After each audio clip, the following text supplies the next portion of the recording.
आप सभी को मेरा नमस्कार। भारतीय शिक्षण मंडल के आज के इस कार्यक्रम में मैं आप सभी का स्वागत करती हूँ। कोरोना महामारी में वामपंथी कम्युनिस्ट विचारधारा ने चुनौती का सामना कैसे किया? कैपिटलिज्म, पूंजीवाद ने इस चुनौती का सामना कैसे किया? इस्लामिक राष्ट्रों ने कोरोना महामारी का सामना कैसे किया? और भारत के समाज ने कोरोना महामारी का सामना कैसे किया? देखते हैं।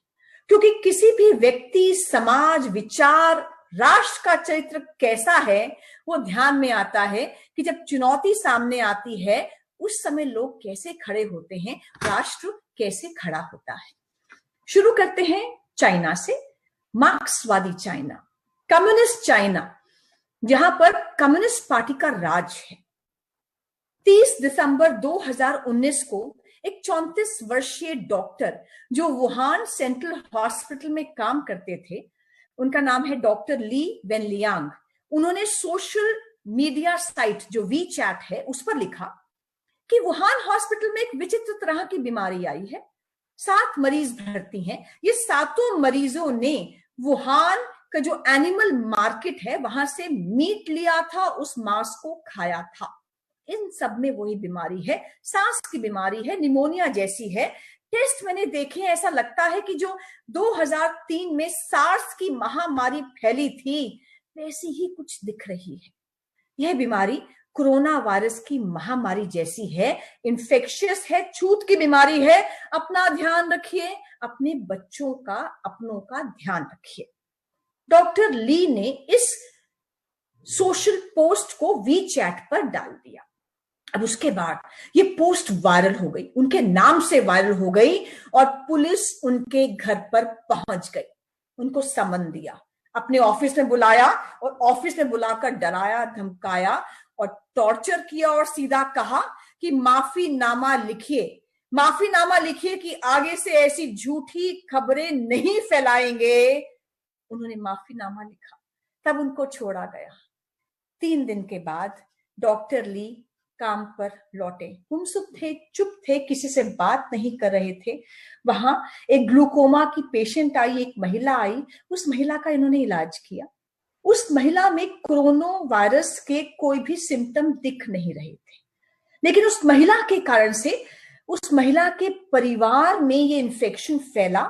उन महिला के कारण से डॉक्टर ली को भी ये इन्फेक्शन हो गया। उनको बुखार आ गया, उनको खांसी होने लगी। हॉस्पिटल में एडमिट किया, आईसीयू में भर्ती किया गया। 2 बार देखा गया, वो कोरोना वायरस नेगेटिव थे, 3rd टाइम पॉजिटिव थे। 6 फरवरी 2020 को डॉक्टर ली की मृत्यु हो गई, वो मर गए। तब तक कोरोना वायरस की महामारी पूरे चाइना में फैल चुकी थी और चाइना की सरकार ने डॉक्टर ली के परिवार से माफी मांगी कि हमें माफ कर दीजिए, वो झूठी अफवाह नहीं थी। डॉक्टर ली ने तो बताया था, इन्फॉर्म किया था, हम समझ नहीं पाए, पर क्या करते, तब तक डॉक्टर ली मर चुके थे। चाइना के लोगों में गुस्सा था कि ये हमारा हीरो है और हमें ऐसे लाखों ली चाहिए जो चाइना में एक आवाज नहीं, लाखों आवाजें बनकर सामने आ सकें। पर चाइना की सरकार तो कम्युनिस्ट सरकार थी, वो कैसे किसी भी आवाज को सामने बर्दाश्त करती? वो कैसे किसी भी ली को बर्दाश्त करती जो कह रहे थे कि एक महामारी चाइना में फैल रही है, वुहान की मीट मार्केट से फैल रही है? उस आवाज को दबा दिया गया, क्योंकि चाइनीज पार्टी, कम्युनिस्ट पार्टी जो कहती है वही सच होता है, वो अल्टीमेट सच होता है। कोई भी आगे से बोलेगा तो उसको टॉर्चर किया जाएगा, उसकी आवाज को दबा दिया जाएगा। नहीं सुनी ना डॉक्टर ली की? अगर सुनते तो लाखों लोग चाइना में बच जाते, लाखों लोग पूरी दुनिया में बच जाते। कम्युनिस्ट चाइना ने तो WHO को भी सही रिपोर्ट नहीं दी। WHO को नहीं बताया कि ऐसी कोई महामारी फैल रही है और दुनिया को अलर्ट करो।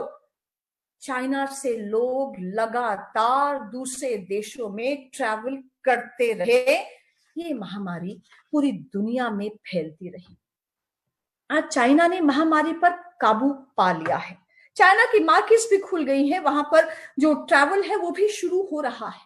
चाइना के पास हो सकता है वो वैक्सीन भी हो, उसको रास्ता भी पता हो कि इस बीमारी पर काबू कैसे पाया, पर उस डेटा को, उस रिसर्च को, उस दवा को वो दुनिया के साथ शेयर नहीं करना चाहता।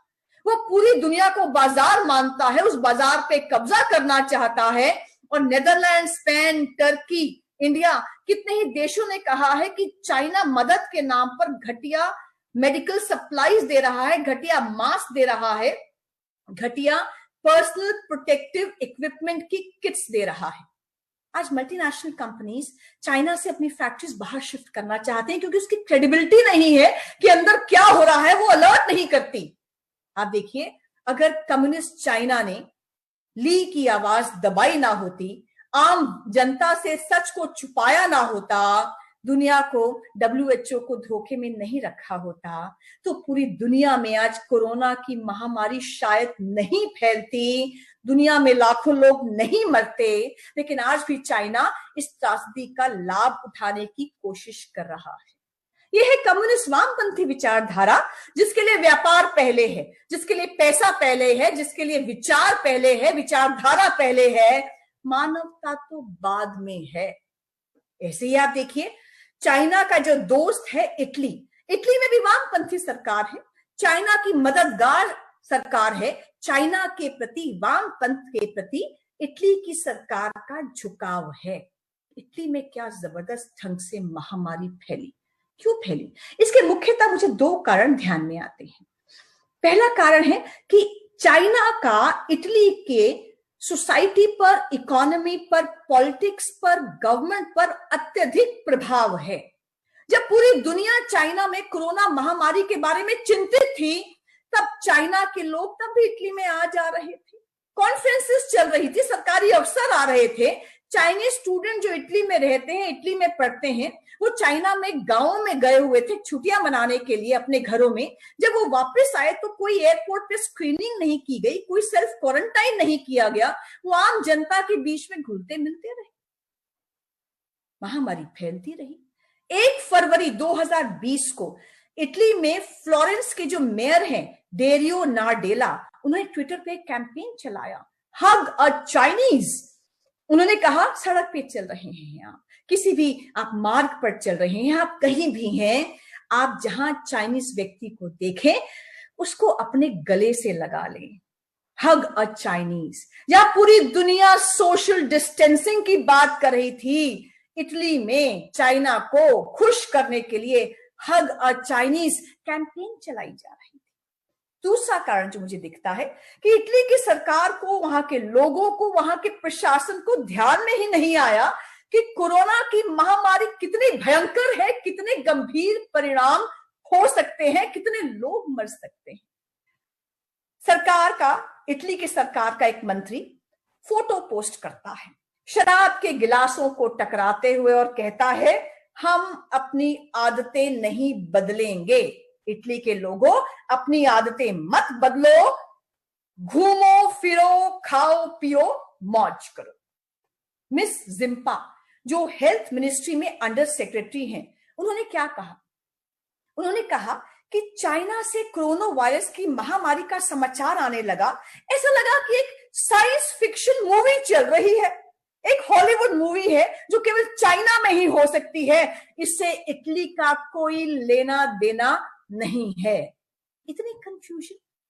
नतीजा क्या हुआ? विदेशी टूरिस्ट आते रहे, कोई स्क्रीनिंग नहीं हुई, कोई क्वारंटाइन नहीं हुआ, कोई टेस्टिंग नहीं हुई, कोई अर्ली लॉकडाउन नहीं हुआ, कोई सोशल डिस्टेंसिंग नहीं हुआ।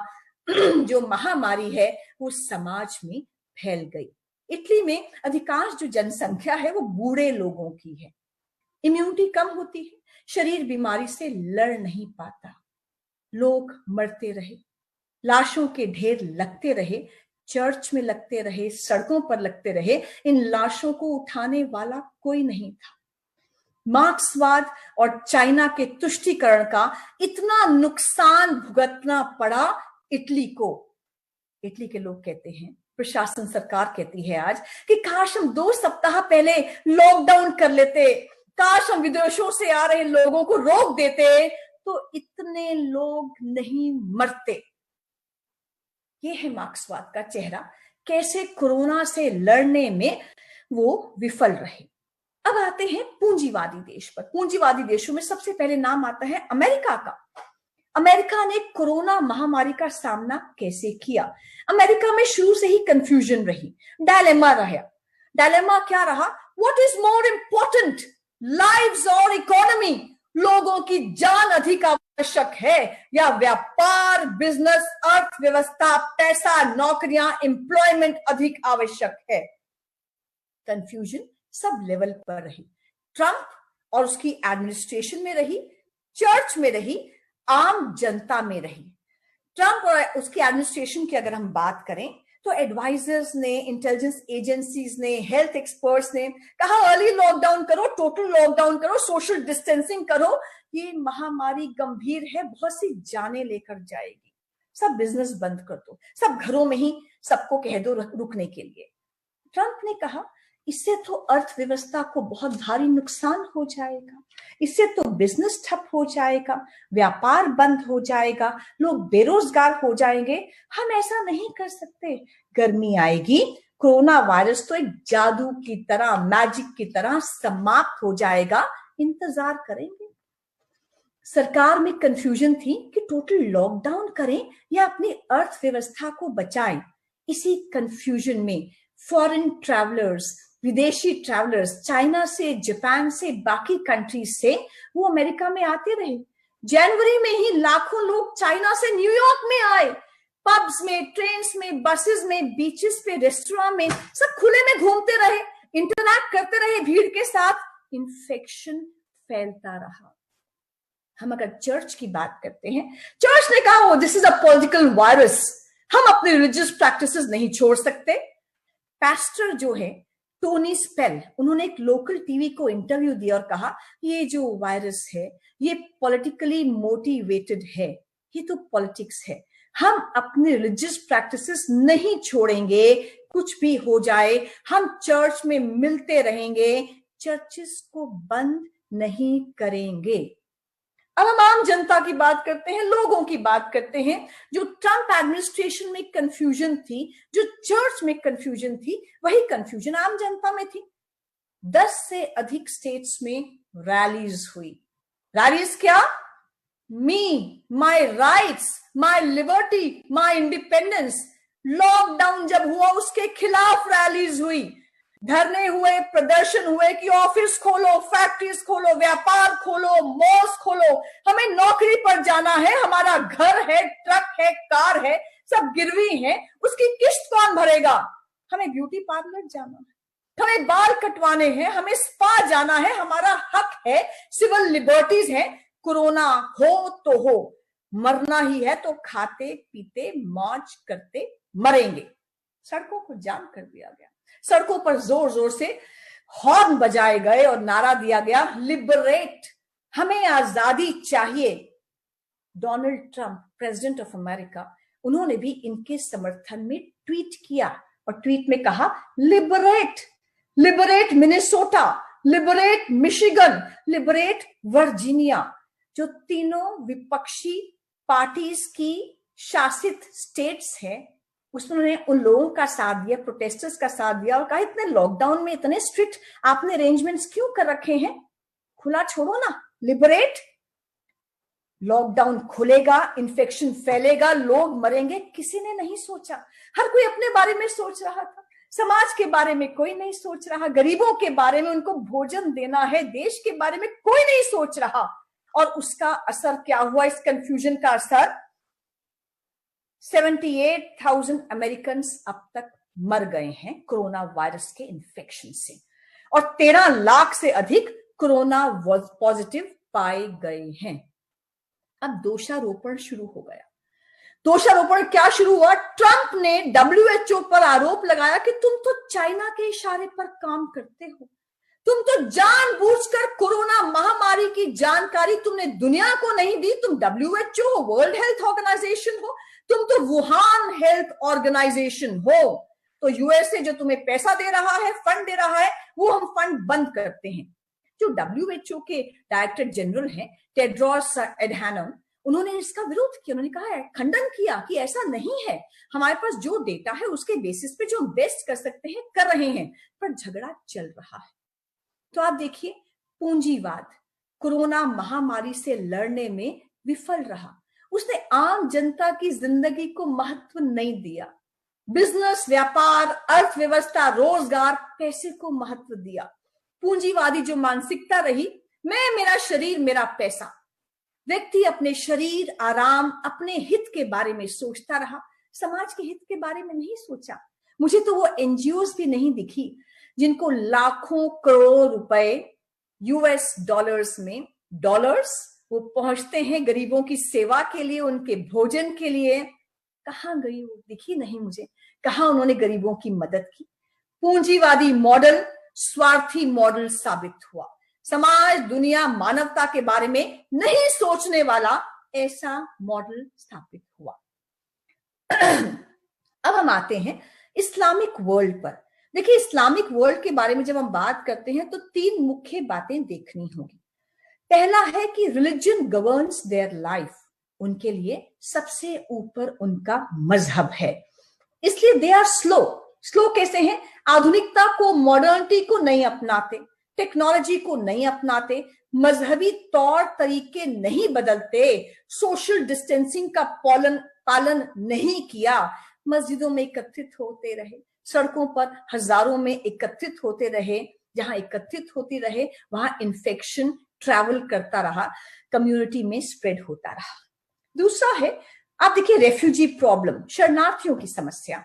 कितने ही इस्लामिक देश हैं जो लगातार युद्ध में रहे हैं, उनकी सोसाइटी, उनकी इकोनॉमी, उनकी मेडिकल फैसिलिटीज सब अस्त व्यस्त हैं, डैमेज्ड हैं। आप सीरिया की बात कीजिए, यमन की बात कीजिए, आप लिबिया की बात कीजिए, वो तो सफल राज्य भी नहीं कह सकते, फेल्ड स्टेट्स हैं। और शरणार्थी कैंप जहां पे हजारों लाखों लोग रह रहे हैं, बिजली नहीं है, पानी नहीं है, स्वास्थ्य की सुविधाएं नहीं है, साफ सफाई नहीं है, सोशल डिस्टेंसिंग कैसे प्रैक्टिस करेंगे? महामारी फैलती गई। और एक और जो वायरस वहां है, वो जो मेजॉरिटी और माइनॉरिटी का वायरस है, कि पहले जो हमारे सिटीजन्स हैं, जो मुसलमान हैं, हम उनको भोजन देंगे, पानी देंगे, मदद देंगे, आर्थिक सहायता देंगे, मेडिकल फैसिलिटीज देंगे, हॉस्पिटल फैसिलिटीज देंगे, जो बचेंगी तो उसके बाद अल्पसंख्यकों को दी जाएंगी। तो चाहे हिंदूज हैं या क्रिश्चियंस हैं, बौद्ध हैं, सिख हैं, सबको ईश्वर के हवाले छोड़ दिया गया कि पहले हम इस्लामिक राज्य में मुसलमानों को देंगे, उसके बाद हम आप तक आएंगे। वो समय कभी नहीं आया। दूसरी जो समस्या है, रिलीजियस, इनफैक्ट तीसरी समस्या, religious leaders dominate the governments. मुल्ला हैं, मौलवी हैं, वो सरकारें चलाते हैं। आप पाकिस्तान का एग्जाम्पल लीजिए। पाकिस्तान में 11 और 12 मार्च 2020 को 2.5 लाख लोग इकट्ठे हुए। तबलीगी जमात का कार्यक्रम था, मजहबी कार्यक्रम था। वहां 80 से अधिक देशों से लोग आए थे, फलस्तीन से आए थे, किर्गिस्तान से आए थे, कितने ही देशों से आए थे। वो वहां रहे और जब वापस अपने देशों में गए, उनके देशों में खौफ फैल गया कि कितना इन्फेक्शन लेकर आए होंगे, कैसे महामारी फैलेगी। इमरान खान की बात कीजिए। इमरान खान की जो सरकार है वो तो हम जानते हैं कि सेना और मौलवियों के कारण चल रही है, इसलिए कोई अर्ली लॉकडाउन नहीं किया गया, क्वारंटाइन नहीं किया गया, स्टे एट होम की पॉलिसी नहीं लाई गई। मस्जिदों में नमाज, एकत्रित होकर नमाज पढ़ी जाती रही। पाकिस्तान के एक मिनिस्टर ने ट्वीट किया कि कुरान की आयत को कोट करते हुए कहा कि मस्जिद में आना तो आवश्यक नहीं है, आप तो घर पर भी रहकर नमाज पढ़ सकते हैं। और उसी ट्वीट में उसने माफी मांगी कि मुझे माफ कर दीजिए, ये मैं क्या कह रहा हूं। तो कोरोना महामारी को गंभीरता से नहीं लिया इस्लामिक राष्ट्रों ने, ना अर्ली लॉकडाउन किया, ना उनके बस का था कि सख्त निर्णय ले सके। लोग मरे तो मरे, हमारी सरकार बचनी चाहिए, मौलवी खुश रहने चाहिए, यही उनके लिए महत्वपूर्ण था। अब आते हैं भारत की बात पर। भारत ने कोरोना महामारी का सामना कैसे किया? भारत की सरकार ने इस महामारी की गंभीरता समझी, अर्ली लॉकडाउन का सख्त निर्णय लिया, जनता को भरोसे में लिया कि हम जो कर रहे हैं आपकी भलाई के लिए ही कर रहे हैं। पूरे भारत से कहा कि संकल्प और संयम से हम कोरोना को हराएंगे। सारे देश ने एक साथ संकल्प किया। आइए देखते हैं कि मोदी सरकार ने क्या किया, स्वयंसेवी संस्थाओं ने क्या किया, समाज ने क्या किया। तो सबसे पहले नेशनल डिजास्टर मैनेजमेंट एक्ट को इंप्लीमेंट कर दिया गया कि सेंट्रल गवर्नमेंट है, स्टेट गवर्नमेंट है, यूनियन टेरिटरीज है, सारी ब्यूरोक्रेसी है, सब मिनिस्टर्स है, चीफ मिनिस्टर्स हैं, they all will act as one। वो इकट्ठे होकर काम करेंगे, एक यूनिट बनकर काम करेंगे। और फिर जनवरी में विदेश यात्रियों को जो आते थे एयरपोर्ट पर स्क्रीनिंग कर दी। बुखार, खांसी, कोरोना सिम्टम्स है कि नहीं है, सबसे कहा 14 डेज तक सेल्फ क्वारंटाइन में रहिए। सरकार ने एडवाइजरी इशू कर दी कि चाइना, जापान, इटली, स्पेन से जो भी लोग आ रहे हैं वो क्वारंटाइन में रहें और वहां हमारे हिंदुस्तान के लोग जाने से इन देशों में बचें।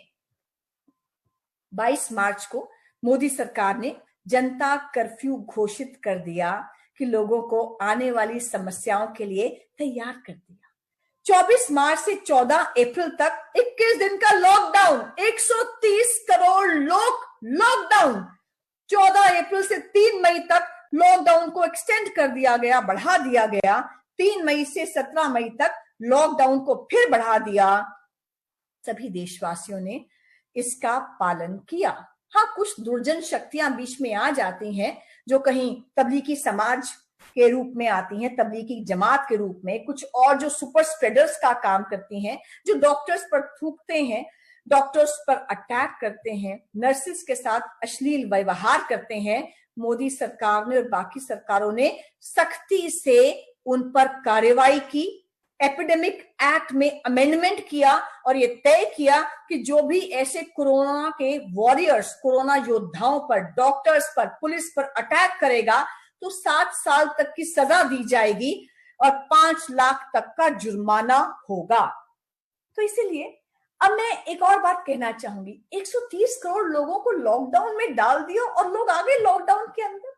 उसका कारण था कि जिस भाषा में लोगों से बात की गई, जो बॉडी लैंग्वेज थी।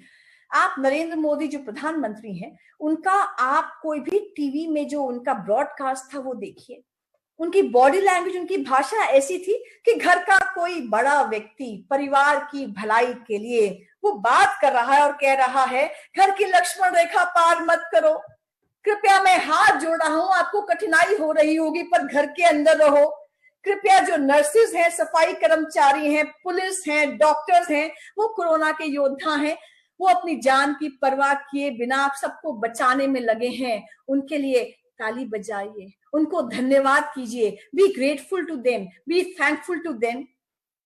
फिर भारत की सांस्कृतिक शक्ति का आह्वान किया गया। कहा गया कि संगच्छध्वम संवद्वध्वम समवो मना सी जानताम, यानी हम 130 करोड़ लोग हम एक साथ मिलकर विचार करें, हम एक साथ मिलकर बोले, हम एक साथ मिलकर चले, हमारा लक्ष्य एक हो, हमारा मन एक हो, हम इकट्ठे इस युद्ध में साथ खड़े हों और जीतें। छोटे छोटे हमें टास्क दिए गए, अणुव्रत दिए गए, हमें कहा गया कि संकल्प और संयम से कोरोना को हराना है।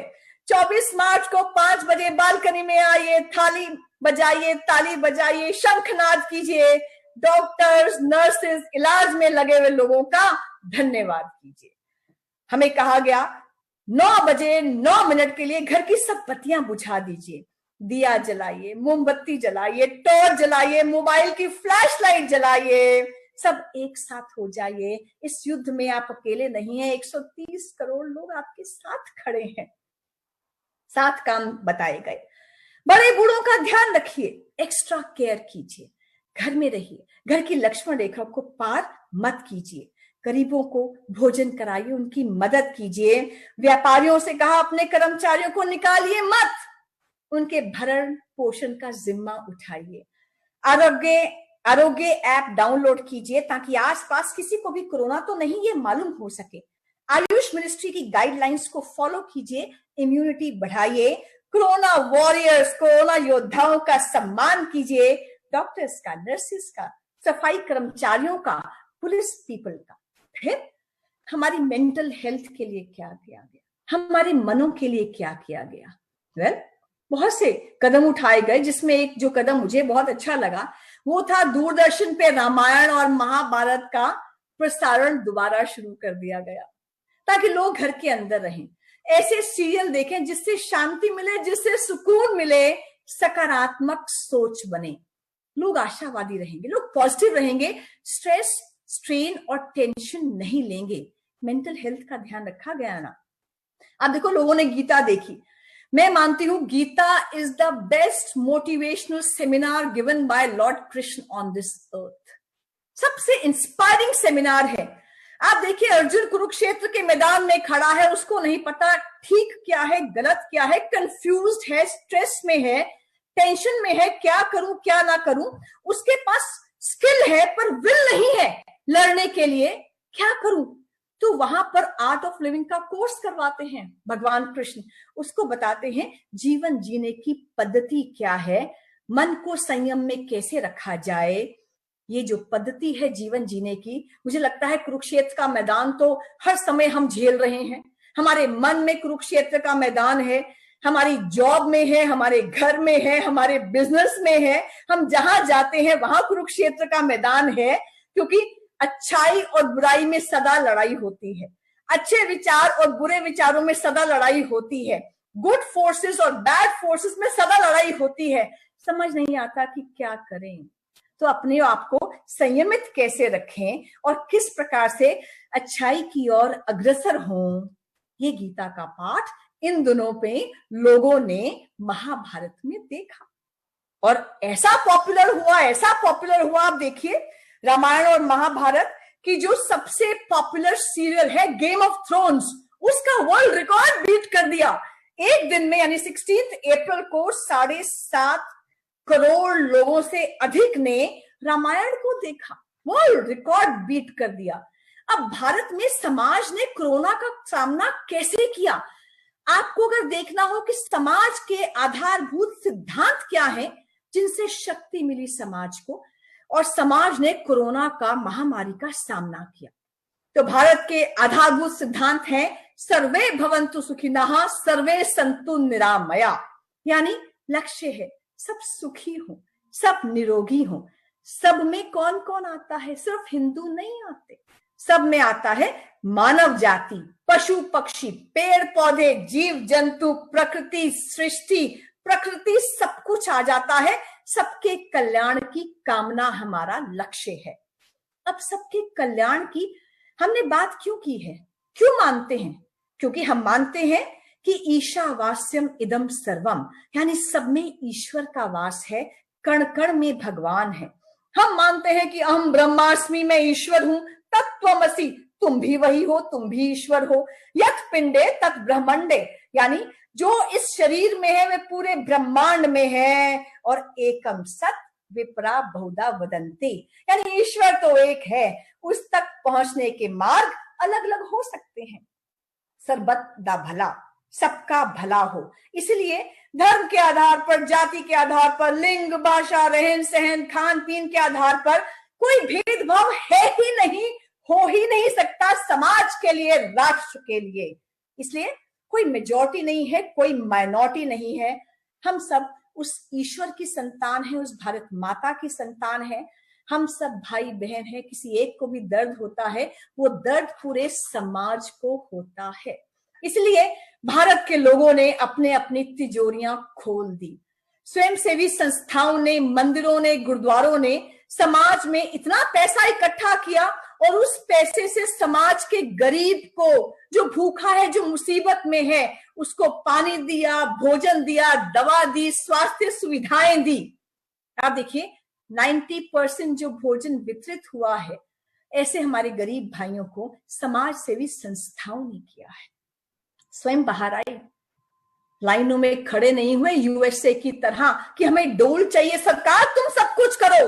दंगे नहीं हुए यहाँ सुपरमार्केट्स के अंदर, लोगों ने समाज से पैसा लिया और समाज को पैसा दिया, समाज को भोजन दिया, समाज को दवा दी, पानी दिया, सुकून दिया।